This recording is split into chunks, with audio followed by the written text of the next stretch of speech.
गुरुकुल भारत का सबसे प्रतिष्ठित विद्यालय जहां अनुशासन और नियमों का पालन सर्वोपरि माना जाता है। इस गुरुकुल का प्रधानाचार्य शंकर नारायण एक कठोर और अनुशासन प्रिय व्यक्ति हैं जो प्रेम और स्वतंत्रता के खिलाफ हैं। उनके अनुसार प्रेम सिर्फ जीवन में अव्यवस्था और कमजोरी लाता है। लेकिन जब 3 युवा छात्र जुगल, उदय और जिम्मी गुरुकुल में दाखिला लेते हैं तो सब कुछ बदलने वाला होता है। इन तीनों के जीवन में प्यार ने दस्तक दी है और वे अपने प्रेम को जीने की कोशिश कर रहे हैं। जुगल, जो एक मृदुभाषी और शांत स्वभाव का लड़का है, अपनी बचपन की दोस्त किम से प्यार करता है। लेकिन किम किसी और से प्रेम करती है और जुगल अपने प्रेम को छुपाकर किम के दोस्त के रूप में उसकी मदद करता है। उदय एक आत्मविश्वासी और बेबाक लड़का है। वह शमिता से पहली ही नज़र में प्यार कर बैठता है।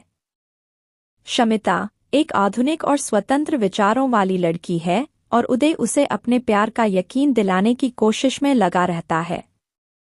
जिम्मी एक शांत और संवेदनशील लड़का है जो प्रीति से प्यार करता है।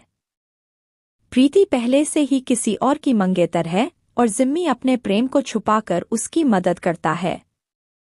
इन तीनों की जिंदगी में नया मोड़ तब आता है जब गुरुकुल में संगीत शिक्षक राज का आगमन होता है। राज का व्यक्तित्व बिल्कुल शंकर नारायण के विपरीत है। वह प्रेम में विश्वास रखता है और छात्रों को अपने प्यार को जाहिर करने के लिए प्रेरित करता है। राज का गुरुकुल में आना मात्र एक संयोग नहीं है, बल्कि एक उद्देश्यपूर्ण कदम है। राज की प्रेम कहानी भी शंकर नारायण से जुड़ी है।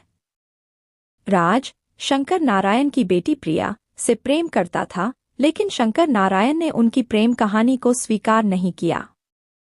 प्रिया ने अपने पिता के डर से अपनी जान दे दी थी और राज अब गुरुकुल में आकर प्रेम की ताकत को साबित करना चाहता है।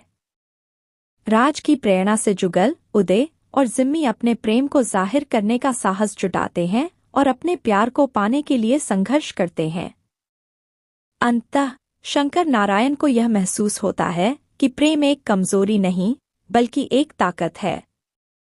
वह अपने कठोर अनुशासन और नियमों को छोड़कर छात्रों को स्वतंत्रता और प्रेम का महत्व समझते हैं। इस कहानी से हमें सीख मिलती है कि मोहब्बत हमें सिखाती है कि प्रेम जीवन का एक अनमोल हिस्सा है और इसे जीने का अधिकार सबको है।